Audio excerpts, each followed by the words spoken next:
I am working on the 4th of July. Can it get more patriotic than that? I don't think so. I think I've won. I have beaten the cheat code. I am working on the 4th of July. First of all, 4th of July is a lot of people's holidays, not necessarily mine. Um, as a Saint Tomian girl, the United States Virgin Islands celebrates their Independence Day on July 3rd. So yesterday was my Independence Day. Was I still working on that day? Yes, I was. So I guess I have no excuse. But nonetheless, I feel like it doesn't know where it wants to go all the time, but it needs like a one of these clippy things that I have on my hair. So, all right, but we don't have a lot to talk about, but we have a lot to talk about. So let's launch that intro and get right into it.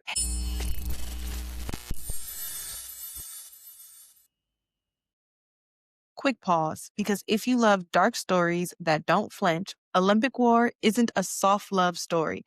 It's violent, it's chosen, and it cost everything. Through war, betrayal, and survival, Moonstone fights for devotion that refuses to die. This is a Black, multicultural dystopian series about power, sacrifice, and what rises from the ashes. Olympic War and Phoenix War. Read them wherever books are sold. Hey, Unbothered fam, and welcome back to another episode of Basically Unbothered Recaps, Holiday Edition. I am, in fact, working on the 4th of July because I work on Sundays and Love Island comes out Friday night. I actually have a party to go to after this, so if you see me a little bit more glitzy and glam, yeah, my acne's still there, by the way, guys. I just have longer hair to hide it. She's still there. She's still acneing, and we're not going to let it ruin our happiness. We're not going to let it ruin our day. We're never going to let it ruin the vibe. So we just keep pushing on. But we have some fun things to talk about life wise. I got some cool things coming up. I will be at Urban Rest vendor event that they have coming up for July 12th. I'm doing a co-working, networking Tigers game July 10th. My weekend is packed. And then I have, um, on July 11th, which is like right in between those things, is a big thing at my job. So I'm going to be working there too and getting like my butt kicked. I'm stressed. I'm so stressed that I'm starting to get a cold sore, which is just, I woke up this morning and I was like, why? Why me? Out of all the people to do this to, we couldn't have found anyone else. Nobody else could have volunteered for this moment, and apparently not. So here we are. We do have some fun topics to talk about today, which is really cool. That part is exciting. We love that. So let's just kind of get right into our recap topics of the day. First of all, if you have been following Kelsey's journey from California to Hawaii, she made it. She is the first, I think it's the first American female. Kelsey, she set a solo rowing record. She is, yes, the first American woman to successfully complete a solo row from California to Hawaii.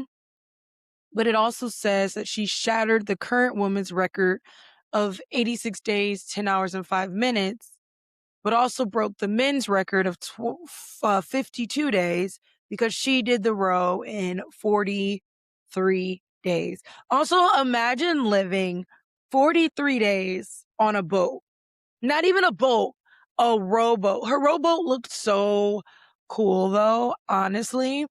It was like spaced up and she had all these things which she probably needed to like tell her direction, water, all that kind of stuff like that. It had a cover so that, she could protect herself and sleep. I'd just be terrified. You're like sleeping in an open ocean and you don't know what's going to happen. What the weather is going to bring, nothing. You know literally nothing about what's going to happen. And you're just like, yeah, let's do this. I mean, fuck it and go off. Like, whatever, fuck it and go off. This is just so cool. I love happy things like this, and I want to try to bring happy things like this to you guys more because I think that it's fun, you know? Obviously, we talk about all this shit that's going on in the world and it's crazy, but I love fun things to remind us that, like, not everything in the world is fucked up. Not everything in this world is fucked up right now. And, like, it feels so good to have these reminders and like these happy things. And, you know, as a woman, does it feel good to see this woman prevail? Absolutely. I told you guys, and I am always rooting for women. I am always rooting for women. Now, to be clear, I didn't say all women. There's some women that be out here doing some stuffs. Those are the women folk. We leave the women folk alone. But women, yeah, I'm rooting for them. I'm rooting. I love it. I'm so happy to see it.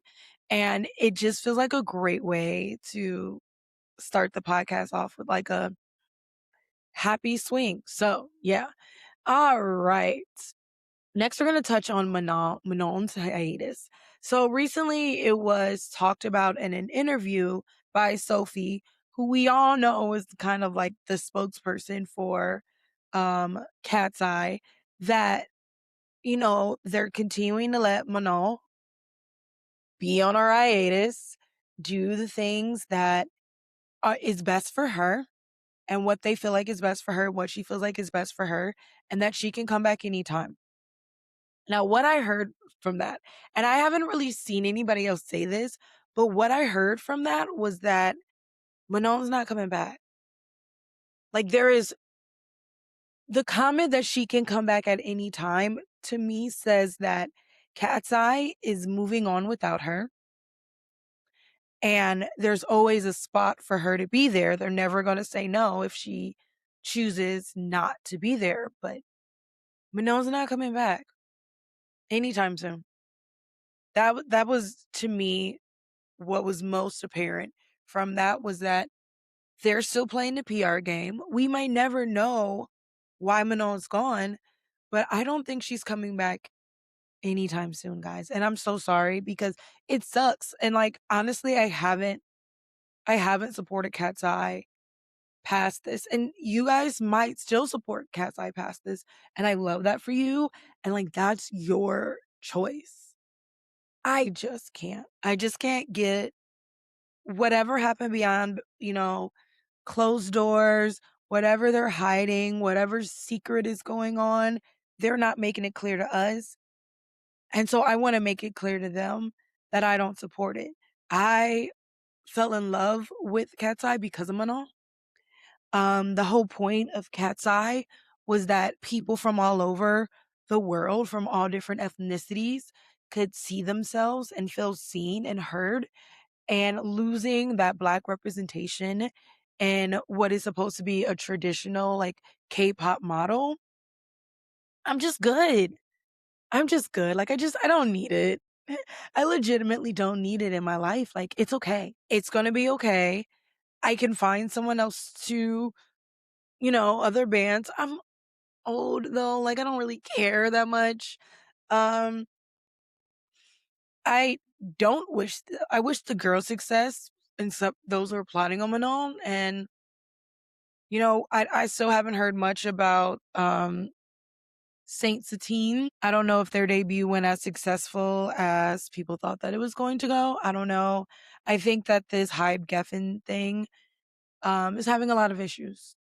I think they're having a lot of issues, and I don't think that they have that figured out. And I think that one of the issues is maybe an American thing. And I've always said that what I loved about K-pop was how long they had to train and how long they spent training with each other. And that is something that I think creates a dynamic that whether you guys get along or not, your business, you're in this business together. And maybe it's how they went about it. Maybe it's the process specifically that created a lot of this resentment. Because you've seen it in the show. There was a lot of resentment, a lot of individuality that was going on. And maybe it's because that process didn't spend a lot of time training and emphasizing and really doing that work. And, maybe it just created a system that just wasn't good enough anymore. I don't know what to tell you. It's just they're not showing up the way that you would have expected this amazing project to show up. And I'm not saying that Cat's Eye isn't amazing. Cat's Eye is a great group. Um, but it's clear that they have issues and they've had issues for a long time. And getting rid of Manon is not going to be the solution to their issues. So that's my take on it. I don't really have much to say otherwise. Because I'm saving all my time for the Taylor Frankie Paul updates. So from what I've been gathering from the social sphere, it was potentially going to be a thing where the Bachelorette announced that they were going to release Taylor Frankie Paul's season. And from that, her exes decided that they wanted to make more phone calls to the police, child protective services, everything like that. Her ex, Tate, went and tried to file a restraining order against her, get a temporary restraining order against her, which was denied. Um, from what I've seen so far, this is about her wanting to check herself in or her checking herself in for a week for mental health, which admire. I've done it myself. It doesn't mean anything other than you recognize that something's going on and you are okay, how do we fix this? Cool, great, we love this. So she did. And there was, I guess, a situation where he was upset that he wasn't let know specifically through her, or that he's losing his control over her too. Because once again, people, we're talking about men in the Mormon religion. And that is a whole different layer of misogyny than we are normally talking about on this podcast, right? We're talking about something that's like far, far beyond our normal scope of things. And so it's difficult. It is difficult because we can't, one, we don't know all these things, but two, we can't compare it to what would normally happen in society, because what is happening is that these men go through this religion where they're being told that they're the providers, they're the important ones, they're the ones that are going to speak up, and they're fighting up against a successful woman who has a mind of her own, who speaks what she wants, who lives how she lives, and they can't control her.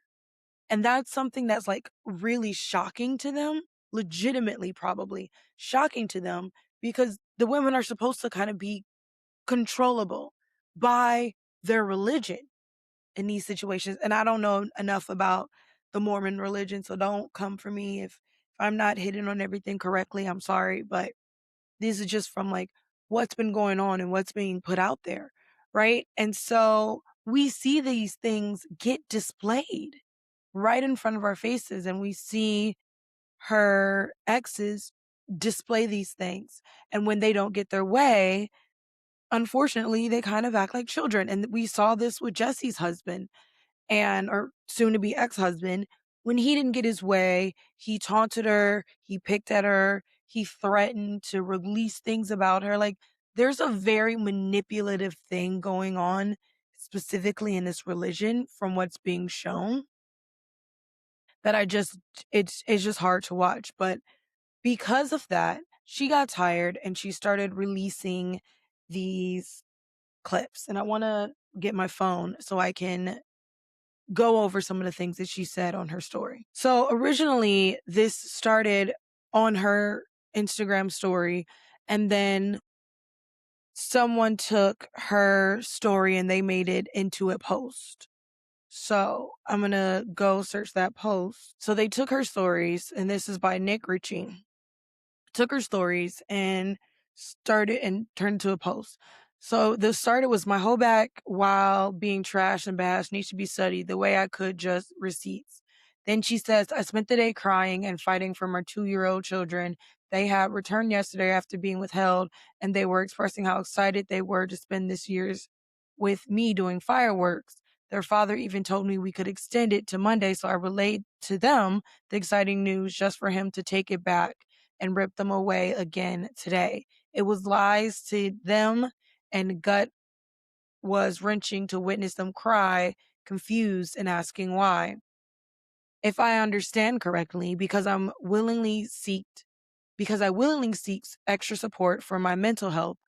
I even was open with those who needed to know. I only refused giving details to my controlling exes. I had my kids taken for doing the right thing. Why would I ever again ask for help?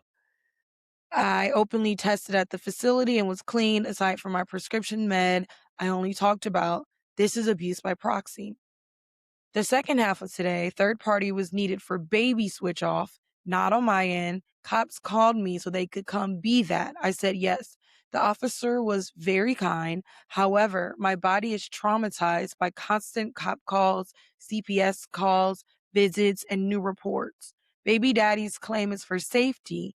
Meanwhile, I have the children while they are out having fun, either on vacations or concerts. I'm always home recovering from this, trying to survive. I'm dealing with the system while being teamed, plus a smear campaign was happening while trying to recover my own nervous system from so much abuse done to me, while also trying to help and console them. And daddy is seen out having fun, smiling while his child is in agony. Daddy has sole custody. She's not well. Facts. I'm not okay because I care, and anyone with a heart would be dying witnessing this for months now. I was vulnerable and trusted my ex because he begged me to tell him what I went through, and I cried telling him all and then pretended to feel for me. He lied, twisted it, and then teamed up with the person that did it to me and filed against me as well. Oh, and told me this is a lesson to be nicer to him and tell him information when he asks. This isn't about safety, it's about control for them. That's called coercive control for those that don't know, aka abuse. Then she starts showing pictures of physical bruises on her body, and she said, "Oh, remember the chair video that went nationwide twice? These are some of my wounds from that night, and I've apologized and been punished for years now.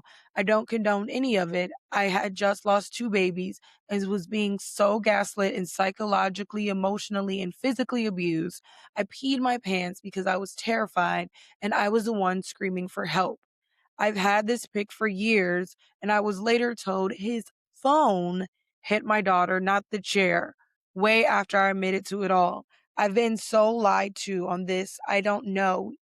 I don't IDK even know anymore."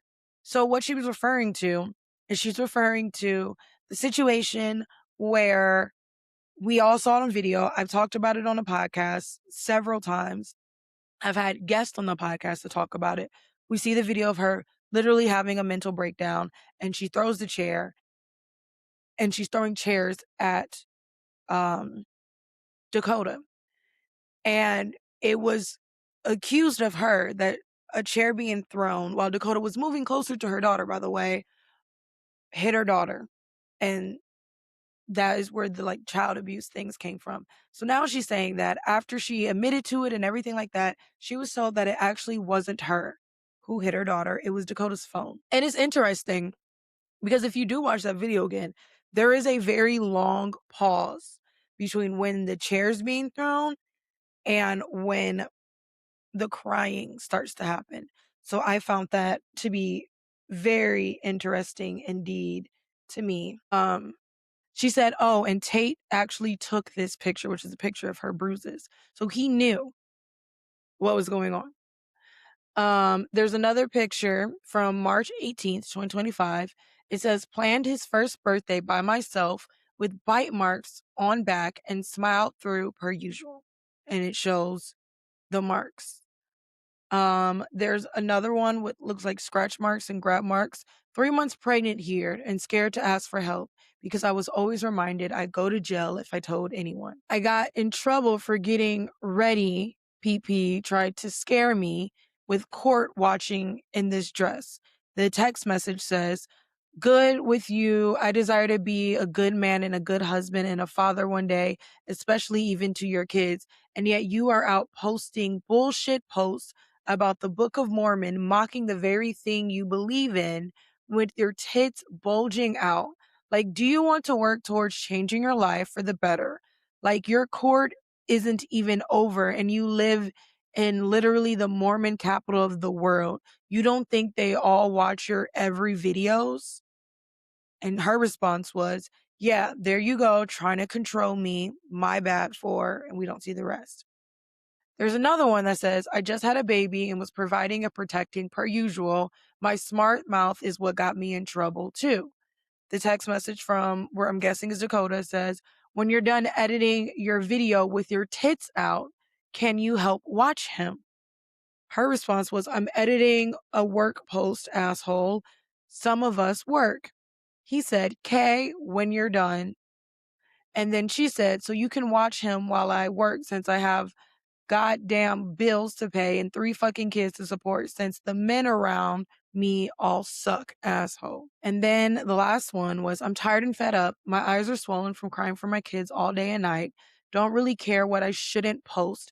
Done protecting them as they are still torturing me at my lowest. The mother of their children, weak ass men that lost control of me and didn't like it. One even told me he wants me to be the mother of all his kids, even if not together. I'm exhausted all around and hope the courts see what they really are. That was just scratching the surface of what I've been through. We all know I'm a big advocate for women's safety and against domestic abuse. I have my own story. The first part is out right now. The second part comes out on Wednesday about my own abuse that I've experienced in my life. And some people will be like, oh, you're only saying this because you have abuse. So the fuck what? I grew up around abuse and I've been advocating against it ever since. And the like studies that show what happens to women when they grow up around abuse and how more than not they get caught up in that cycle as well is fucking insane. So feel how you want to feel, I guess. Live your best life, I guess. That's not for me to judge. But I call this out from day one, and other creators and people who have experienced abuse have called this out from day one. And it's really sad to see that, like, there was still silencing going on in this situation. And, like, that's hard to see. And, I think that Taylor Frankie Paul is at her best when she's living an open, authentic life. And I think that maybe with the Secret Life of Mormon Wives, that may have felt less available to her because reality TV isn't always real. And it's often about the storyline and everything like that, and less about, the reality of it all sometimes. And things get twisted and turned. And her having to be silent while experiencing this abuse could have only been, just watching her friends come for her, potentially family, the whole internet, and she still held on to this advice and had to be silent. I think that's one of the reasons why she suffered. I run into this myself. I cannot be a person that suffers in silence. I just can't. It truly fucks with my mental state. When I don't speak up, when I don't use my throat chakra the way that I'm supposed to, specifically as a Sagittarius, and a Sagittarius that has Sagittarius placements in my sun, my moon, my Mars, and my Mercury, there's no fucking way that I can live an inauthentic life or not say what I want to say. I literally got my hair done. And this girl made a comment at the end because I used one of their flash sales.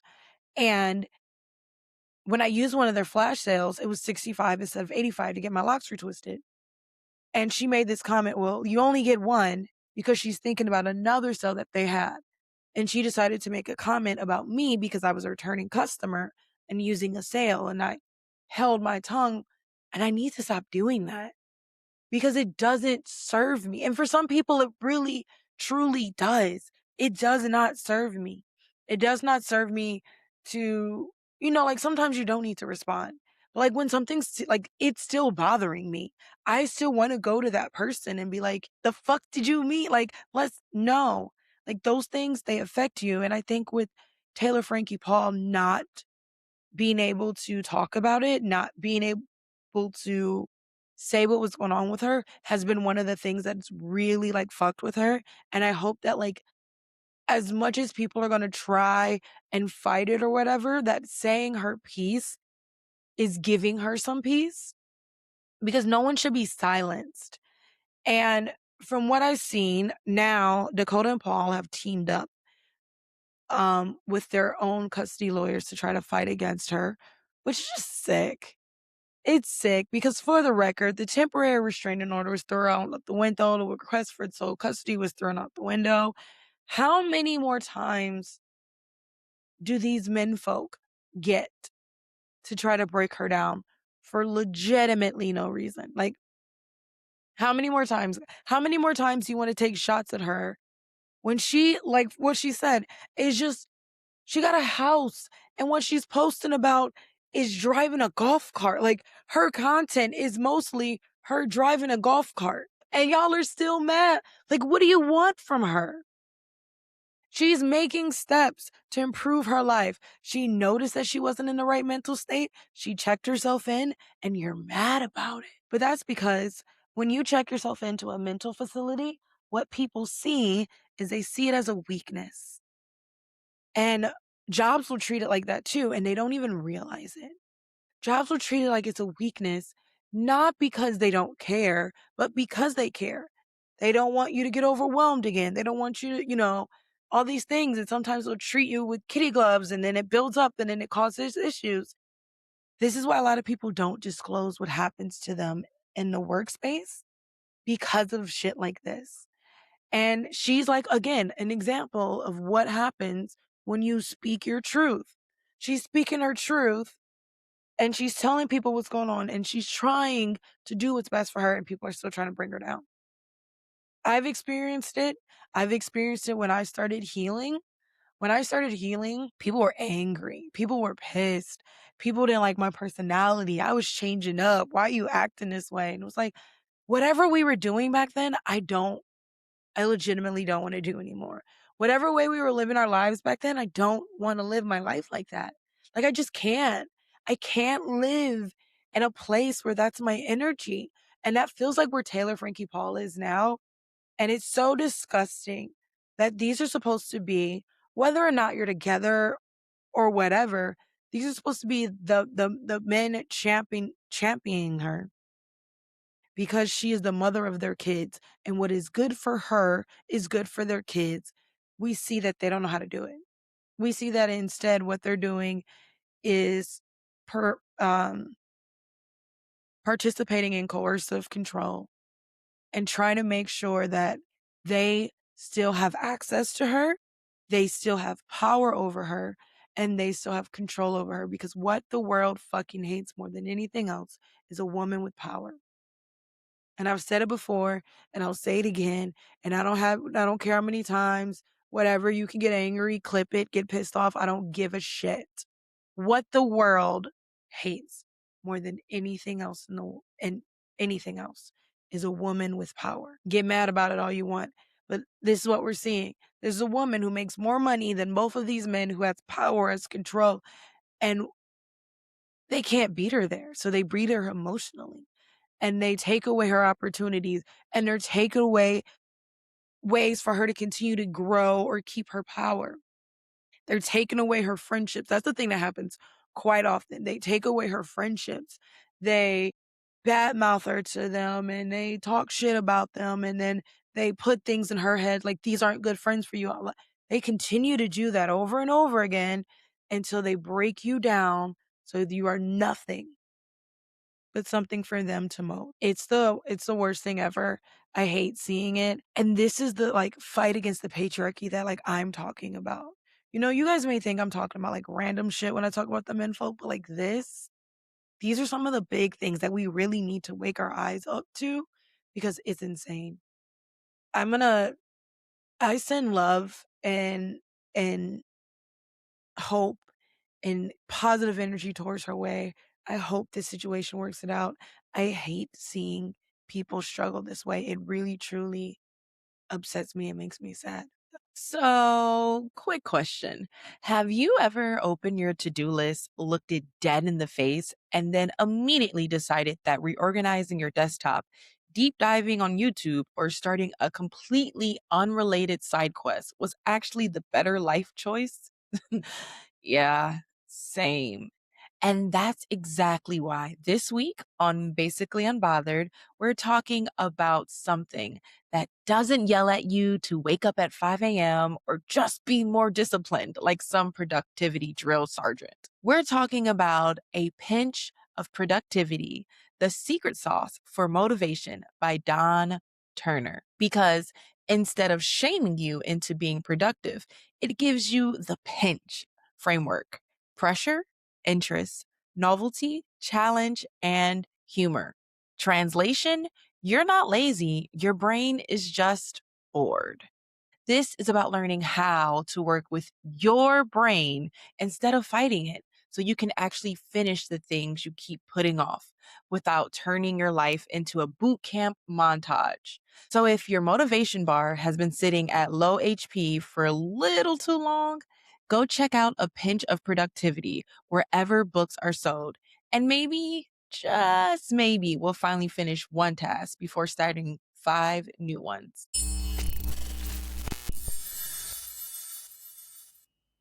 All right, we are going to get into some Love Island. Guys, I got to make this screen so big just to get into this Love Island stuff because it's so much has happened.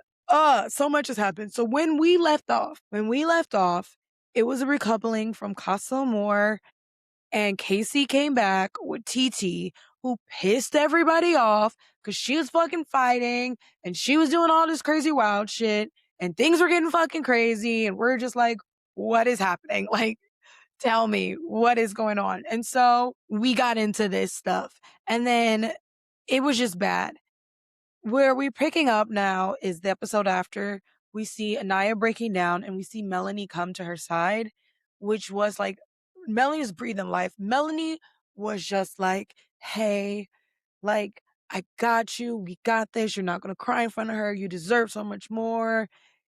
Fuck him. All like, it was so beautiful to see. Meanwhile, Sincere was just full of shit. Sincere was just so full of shit, talking about him thinking it's just about exploring and he doesn't understand why everybody is so mad. And Casey, um, like, it was crazy. They all like got in a circle, like, man huddled, and man, that was wild. And Kate, it was just fucking crazy. Um, Sincere realized that from the experience he had with her, that he had a lot of making up to do, right? He had a lot of making up to do. And in this episode, the girls weren't holding back. Like, after their fight with TT, they let Melanie know, like, oh, he was doing his big one there. Like, don't worry, he was not being respectful. And we constantly see this thing with Sincere, and it comes up in movie night, which was rough. And we're going to get there. But we constantly see this thing in Sincere where he just tells every girl what he thinks they want to hear, and he doesn't know how to be honest. And that's something that came up even after movie night when everything's frustrated and he tells Melanie, I'm just a people pleaser and that's why I'm doing these things. And it still fell short. And I loved how she clocked him. And we're gonna get there, but it was interesting. Um, then we get to like the Casey, Anaya, TT of it all. And it was said in movie night, but I said this before. Casey was just playing her until someone better showed up, and now he's caught. And that's why he's upset, and that's why he's doing these smirks. And like TT knows too. TT knows because TT really likes him that Casey wasn't ever really feeling Anaya. He was just playing a game until somebody showed up better. And it got more interesting because when the boys from Casa were telling Casey about Anaya and Carl, he started being like, "Oh, well, she was doing it too." And it was just like, that wasn't the fucking point. And like, it goes back to the beginning episodes when he wanted to explore Soul or he wanted to explore someone else. And Anaya was always like, you can explore. That's not the point. The point is, let me know if you want to explore, go explore. Tell me how you're feeling. Like, all those things like that. And maybe we're missing something. Maybe. But like, Casey just never got the point that what Anaya was looking for was openness and honesty. And Casey just didn't know how to give that. They did eventually get to have a chat, but that came way later on and it was still like I was still not here for it. I loved in the first chat that they had that Anaya was he was like after it, he was like, "Isn't sorry enough?" And she's like, "No." And it kind of reached this like teetering acceptance of whatever. And he goes, "Can I have a hug after that?" And it was just like, "Oh my God. KC is a child. He's such a kid. He can't like one of the things he says about his relationship with TT is that him and TT are so good because they can just joke with each other. You and TT are good is because y'all don't take each other serious. Y'all don't take anybody else serious, and y'all low key talking shit about everybody behind her back. Y'all both just petty. Like that's what y'all like about each other is that y'all both are just petty. Because don't worry, TT, we're going to get to you in a way that you acted at movie night. Don't get me wrong. There was a point where they did have a conversation with TT and they were like, you know what? TT, this isn't you, and they had this when Anaya slept in Soul Ties. But they also had this, after as well. And I loved it when Anaya was like, again, it wasn't towards you. And the girls kept telling you, like, we're sorry, especially Trinity. Trinity was like, we're sorry if we came at you some way. That wasn't like our intention at all. But like, you don't understand how fucked up this was. And even some of the Casa girls not understanding that, like, it's not for the love of Moses. We need a t shirt that says, it's not about exploring, it's about the disrespect. It's not about exploring, it's about the disrespect. And that's going to come back up in movie night. I feel like TT knew that she had to like redeem herself a little bit and that she came in too hot. And I mean, like, I appreciate the girls being like, you're defending your man, we get it. But like, she also clocked it. And then probably her and Casey had a conversation like, oh shit, this is still a game. People are still watching us and we can't make them hate us.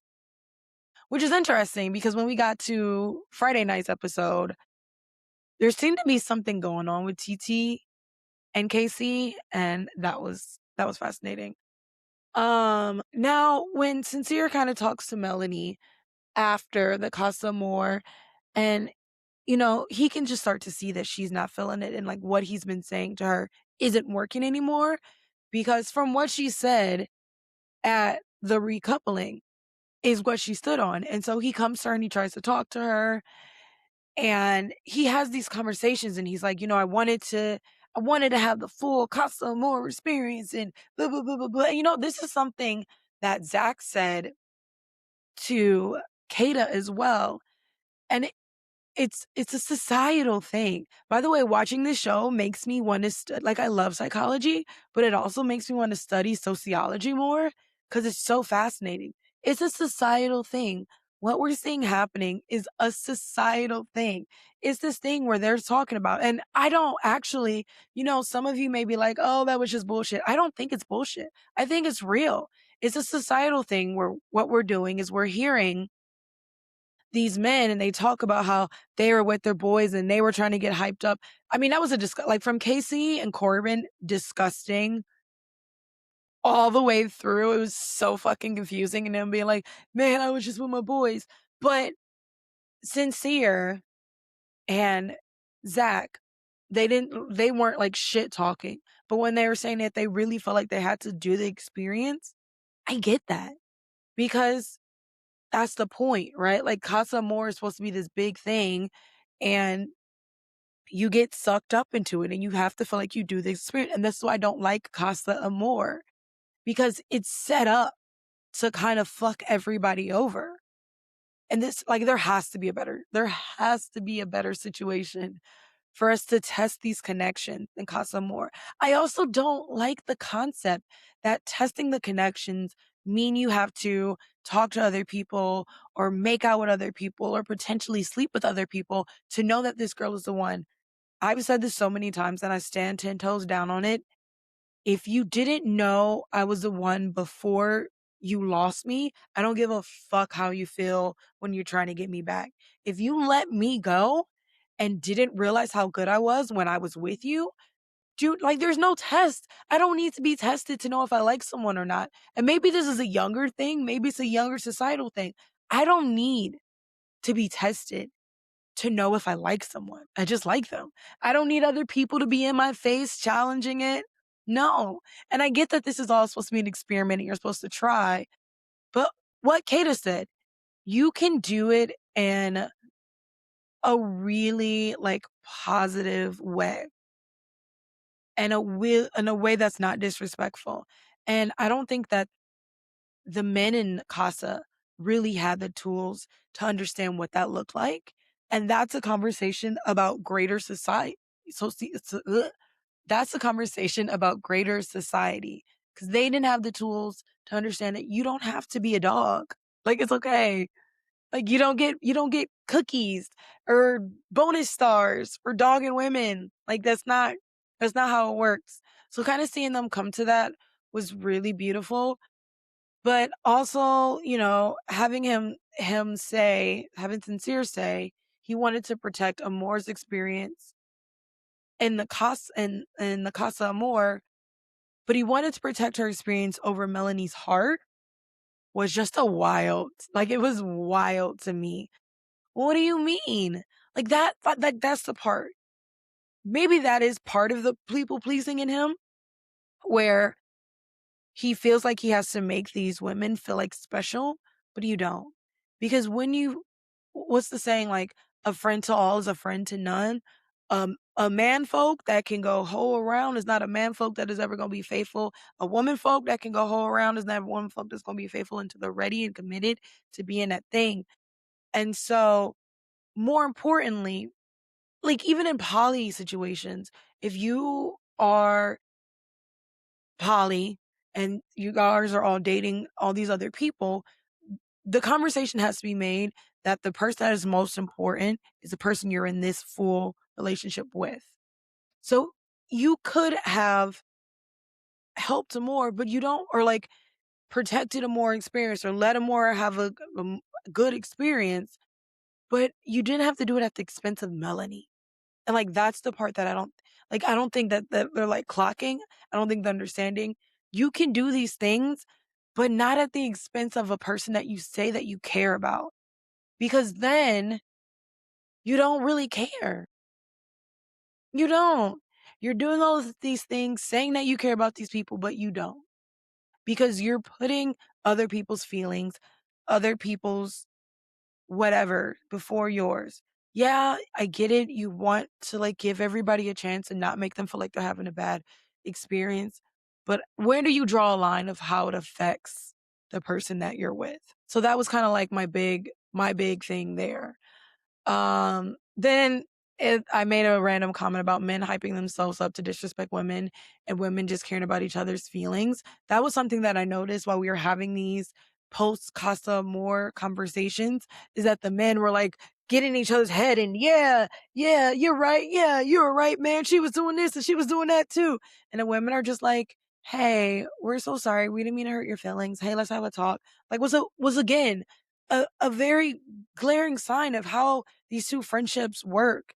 And one of the things that I'm going to talk about, or just want to say, like in the whole Casa Amor experience, or the whole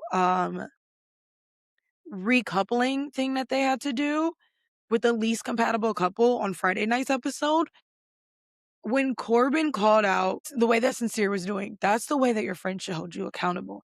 You're not supposed to be always hyping your friends up on their wrongs. You are still going to hold your friends accountable when they're fucking up. Now, when they just do something silly that you don't agree with, mind your fucking business. But when they're really fucking up, and like that's something that was lacking in the Casey Corbin situation. they were just hyping themselves up about the disrespect that they did to these women instead of having someone be like, hey, hey, this is important. That being said, one person did come and put their feet to the fire, and that was Meg the Stallion. Y'all know I'm not a huge Meg the Stallion fan. I don't know. It's just me. Like there's no hate. There's no hate. I don't hate her. I think she's beautiful. I think she's amazing. Just not my vibe. But the way that she came into this villa, everything. The challenges were like, and I saw somebody post about how like it was weird that the men were getting so excited to cake the women. And some of the comments were some of the girls were giving it to them. And it was fucking hilarious. When they were calling out because they had to cake each other and the girls had the icing cream. That shit was funny as fuck. But the most important thing that I got from that, other than the girls, like the girls were being girls, and the guys were just being haters in this scenario.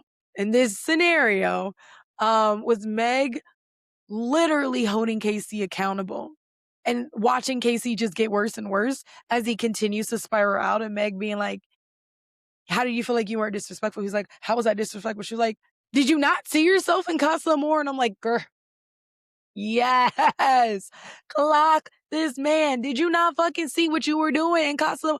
Oh, you thought that was okay? Okay. Now we know how to move. You thought that was okay. Okay. But I hated the challenge. I love seeing Meg. I don't like the idea, like Swerkathon and sitting your butts on cakes was weird to me. Um, Also disgusting. Also, like, where's this icing going? Like everybody's like it's up your butt, but like there's a short way from your butt to your and like you get a nice in the places icing shouldn't be. Like, are you giving these people medication for yeast infections? Like when you just put cake and icing up their hoo-has. Like, to be clear, that was fucking wild. Um, but I didn't like it. It was fun. I like the accountability part. I did like how it was like a way to get out this tension that was starting to build in the villa because of Casamore. Um, but I want like you guys to notice just how like Melanie was keeping it locked down for her friends.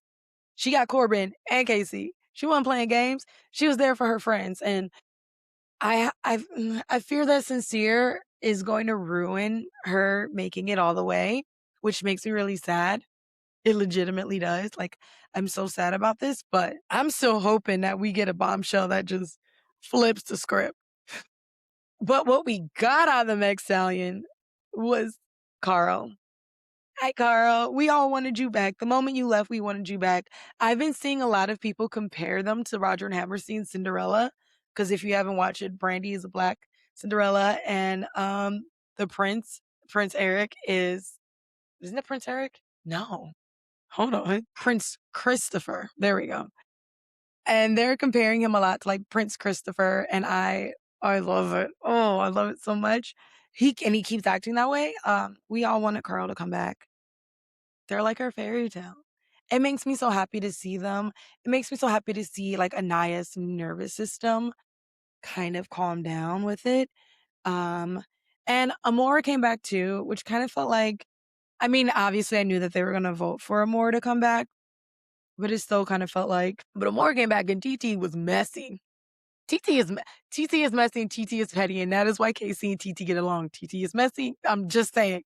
TT Amora comes in and immediately TT's like, you got to talk to Melanie. The sincere that we saw in Casa Amor is not the sincere here. And I'm just like, girl, yes, but also you are so messy. You love the drama. Note when she was biting her lip while people were like upset, like she was literally getting off on the drama from movie night. It was weird. We do get some close offs.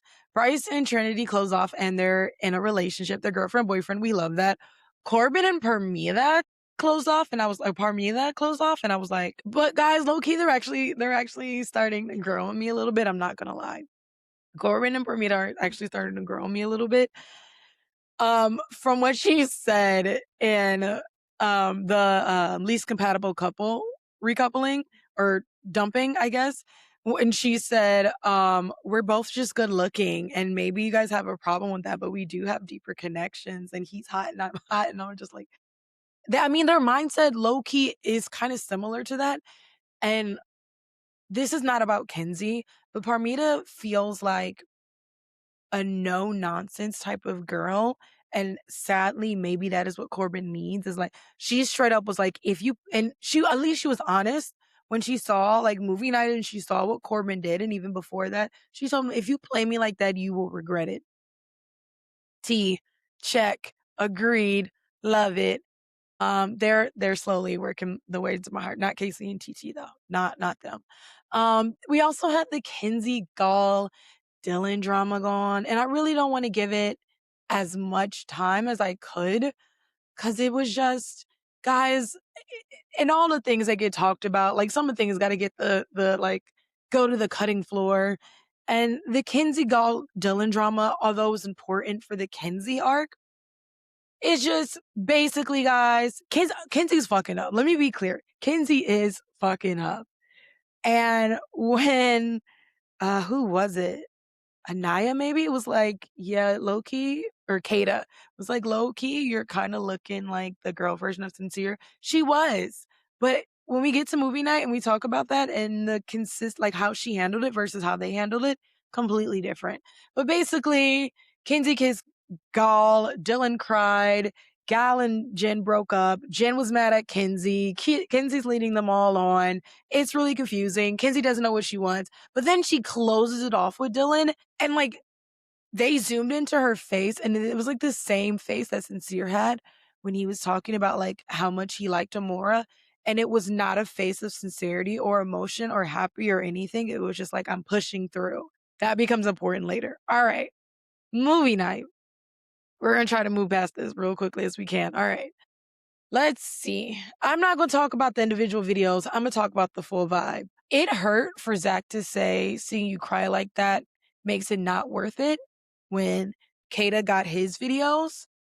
But why the fuck did you do it in the first place? It only hurts when you, like, that's my thing. The lack of like being able to see past like this exact moment is just crazy. Like the inability to imagine what your partner's going to feel if you do this action is just wild. And I think that that's one of the biggest areas where there's a disconnect because they don't see it. They don't see where they're wrong. They don't see where there's issues. They don't see where there could be problems, the way that they're going about things and handling things. And it's just like you want to take their heads, just shake them. But back to what I was saying about TT smiling. That was weird. Casey's video comes on and they're so bad and he automatically goes into defense, but when there are scenes with Casey and TT making out, TT is biting her lip and like she's getting off on this shit, right? Like, oh, this is so good. Oh my gosh. And you're just like, weird. Um, but the way that Casey got to see the video and it was just not, it was not good for him. And that was the biggest argument that we really got for most of like the clippings of the movie night was everybody going at Casey, which was fucking fair. I do think that they should have let Casey speak more, but I also feel like when Casey opens his mouth, it kind of comes off as like bullshit. And after a certain while, you're just pissed and you no longer want to hear the bullshit. And that is what I feel like is happening with KC. When he opens his mouth, it's just fucking bullshit. You're just like, why are we talking? Like, why are we having these conversations, sir? Like, how do we make this stop? How do we make you stop? Stop. And there's just so many things. Trinity clocking Casey about his lust was so fucking great for me. Because again, from what I said before, you know, you see Casey make comments about how Anaya is a grandma. You see him make comments about how Anaya doesn't want to touch with him. And then you see him literally compare her to TT. It's like, TT, I don't have to beg her for kisses anymore. And it's, that's a thing that comes up a lot in relationships too. And it's a conversation about like, women willingly will give it 9 times out of 10 when they feel emotionally safe and secure. And this is something that you see with Anaya and Carl. And boy, the way that the men use that shit about Anaya and Carl was just so, they really didn't get the point. And they're like, look, she's kissing, she's exploring. First of all, to be clear, Anaya is exploring only after she got a video, watched the entire, no, I want this to be clear.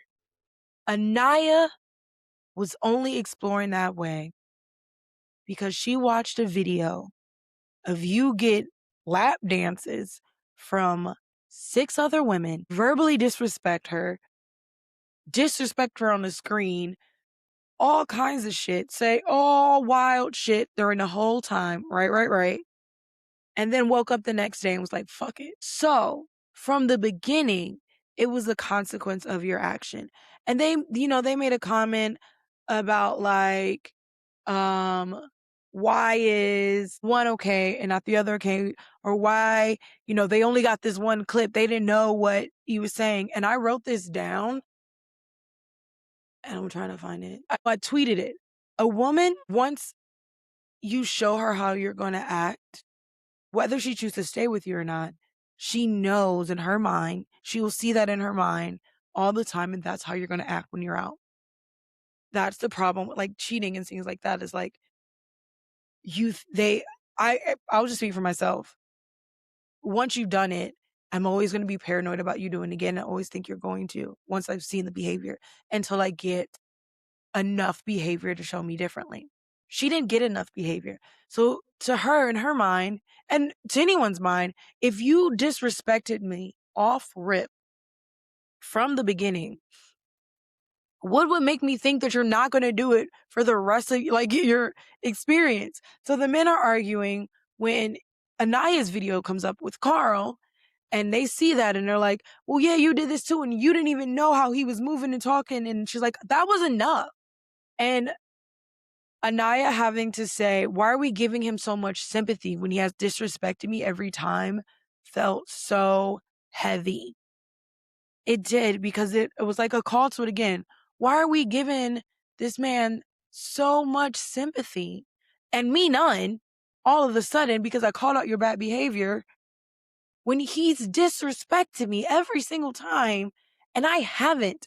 Even when I was with Carl, I was still respecting you. I explored the connection because last time we had a conversation, you said you wanted to explore, so we were exploring, but I still didn't dog you.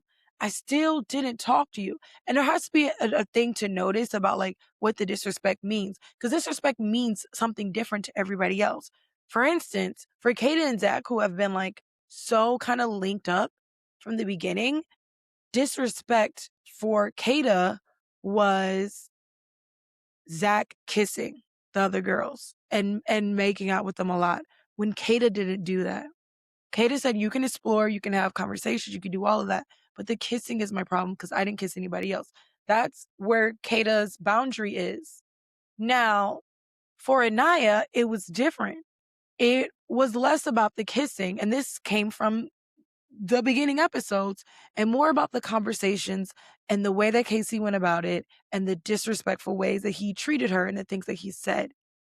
That's the big difference. And I don't think that's where like the men are seeing it, is that everybody's threshold or what they consider disrespectful is different. And trying to think that the kissing was the disrespectful part without actually listening to these women speak was the frustrating part, because the women are telling you it was about the way that he talked, and the men are just like, no, no, no. And you feel like they're talking to, like, that's why I feel like that's why they yelled at Casey a lot, because they felt like they were talking to a brick wall. Like, we're telling you why it's disrespectful and you're just not listening. Like, what do you want us to do? And so that was just really frustrating, but also just to see it and to see how it broke Anaya in the end when they're both standing up and like, you laughed in my face, you played on my face. That was really sad. Um, the Kenzie video, that was really sad too. Um, and I am not making excuses for Kenzie. Kenzie's been on my shit list. You guys saw that she's on the shit list pyramid. We all know she's on the shit list pyramid. But the way that she handled it was different. I want to hold your hands when I say this. When her videos came out, she was immediately ashamed, and some of the men were. The thing she didn't do though is she didn't blame anybody else. She did try to explain herself, but she didn't blame the experience. She didn't blame what was happening. She didn't blame the connection. She was like, I take full accountability for my actions and for what I did, and I'm so sorry. And she talked to them individually and she talked to them with compassion and she was kind. And that is kind of what the men were missing in this movie night thing, is that whether Kinsey could have felt and argued these things, she really questioned herself immediately. She really questioned how she was moving immediately. And she made amends to those people immediately without making excuses, without, trying to say, well, you guys did this to me, so I'm getting back. None of that. She apologized. And even the days after, she said, knowing that I hurt them that much really hurts me. And I don't want to be that person. Like, she took it really in and really like sat with it. And you could see that. Now, comparison from the girl Sincere to the actual Sincere, both of those clips did not hold back. And both of those clips were really hard to watch. And it was even hard because there's like a lot of going around on threads, and one of the thing is how Corbin really fucks with Melanie, and he does. He really, like, whether they coupled up or not, Corbin really fucks with Melanie. I think they have a really great friendship, and that is why I think that their connection worked for the time period that it did when they were coupled up or whatever. But man, the first one that they saw for the first half, they showed for the first half of movie night, where the entire villa was quiet, spoke volumes. Like, that was, you gotta be fucking up to make both the men's side and the women's side quiet. Like, that's wild. And then when Sincere goes, I might have done a little bit. He was pathological. Now, I really don't even know if Sincere truly understands why. And I think that maybe this experience is like a highlight for him. Not like a highlight is a good thing, but like a highlight to like expose that this is not who you want to be, baby. Like, you have real issues that you really have to figure out to be, because like Corbin said in the least compatible couple, you didn't just lie to her, you lied to all of us. You played all of us. And it was crazy watching the first videos and watch Melanie like shrink and cry and shake and ask Anaya to hold her hand and be like, I already knew. Like, that was the saddest thing. Watching a woman lose her spark. And I kind of said this from the beginning too. Like, a lot of them were going to try to break her spark because her energy was just so much fun and they didn't want that. Watching a woman lose her spark on screen where we can see it, it's just killing me. And even when they had the conversation about it, point is that Sincere just doesn't get it. They tried to get him to get it. He came back with the people pleasing thing. They don't get it. I don't get it. I don't get why people are pushing them together. I get it in a sense that, like, it's the way for Melanie to stay here and stay in Casa. And like, guys, I want that too, but I don't know. I don't ever want a woman to feel that way ever in life. And watching that was just so fucking heartbreaking, honestly. Side note from all that craziness, something about Dylan feels off. Something about Dylan feels off. Something about Dylan just feels off. I don't know what it is yet, but something about him feels off. Finally, we get to our recoupling, recoupling, dumping, and then challenge voting. We get Jen's the one that not recoupled up with because Gall recouples up with Amora. And I stand by what Jen said. Like, it's wild that I brought this man in here and he's going to be the one that picks my fate and he votes me out. Wild take. Love the way that it came back in the end and bit him in the ass because then after Jen gets dumped, they have to come back after saying goodbye to her and then vote for the least compatible couple. And guess who got the most votes, hands down? Oh, it was Guile and Amora because what the fuck? I love that. I love the producers just being like, "Okay, we got you. You're leaving, just like she was. Bye-bye." A lot of people are talking about Melanie putting it in Kinsey, and I really do like how Parmita was checking her as a friend, as a woman, how Corbin was checking her as a friend, as a woman, how other people were, you know, people voted for Sincere and Melanie because of the relationship, because they care about Melanie, because they think she deserves better. And Melanie did the same thing. It just may not have felt the same to you guys, but Melanie sees within herself someone who's shrinking and she sees Kenzie, who is this spirit and who's playing a game and, maybe going around the wrong way. But because she went about it the wrong way, Kenzie automatically is being like, I'm just gonna attach myself to Dylan. And they don't feel like a compatible couple. Honestly. Her and Corbin felt more compatible than her and Dylan do. And Melanie was right. Like, you shouldn't have closed off. You should be more honest about the way that you're moving, but you shouldn't have closed off because we don't think that he's a one for you. I think you're just settling. And that was fucking real. That was a fucking friend for doing that. Um, I have to say, as much as I do hate Parmita and Corbin, they really are kind of good together. They really do kind of make sense. I don't like how Corbin went about it at all. They do make sense.